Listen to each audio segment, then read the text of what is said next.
Une petite histoire, en 2015, à Tombouctou. Lorsque nous avons rencontré, j'étais chargé de la sécurité donc de la plateforme aéroportière.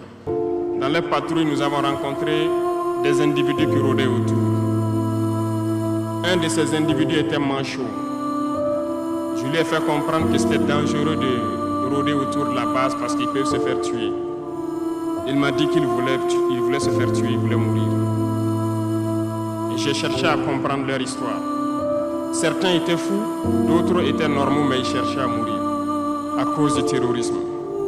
Ils nous ont expliqué que lorsque les terroristes sont rentrés à Tombouctou, le manchot qui m'expliquait ça, un soir, les terroristes se sont pointés à son domicile. Ont voulu violer sa femme devant lui. Il s'est opposé. Ils sont repartis. Le lendemain, on est venu le pêcher à la maison, l'amener à la place publique. On l'a accusé de vol. On a tranché sa main, on l'a battu. Il est reparti à la maison. Son fils, qui avait 16 ans, qui s'occupait de sa main, ils sont revenus. Ils ont violé la femme. Ils ont enlevé son fils. Ils ont continué à violer sa femme pendant des jours, jusqu'à ce que la femme se suicide. Et ils ont amené son fils, il n'a plus retrouvé son fils. Et lui, il préfère mourir. Voilà pourquoi il marche autour le jour qu'une sentinelle va lui tirer dessus. Ça lui fera plaisir.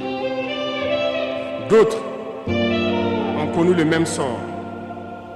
Ils ont été enlevés de chez eux parce qu'ils refusaient que les terroristes touchent à leurs femmes ou à leurs filles. Et le lendemain, on vient les soustraire, on les amène à la place publique, on les battait à sang. Et après, ils allaient faire leur sale besoin. Beaucoup de familles ont été détruites ainsi. Ce sont des criminels, des violeurs, des bandits, des trafiquants de drogue qui sont armés et qui sèment désolation dans nos contrées.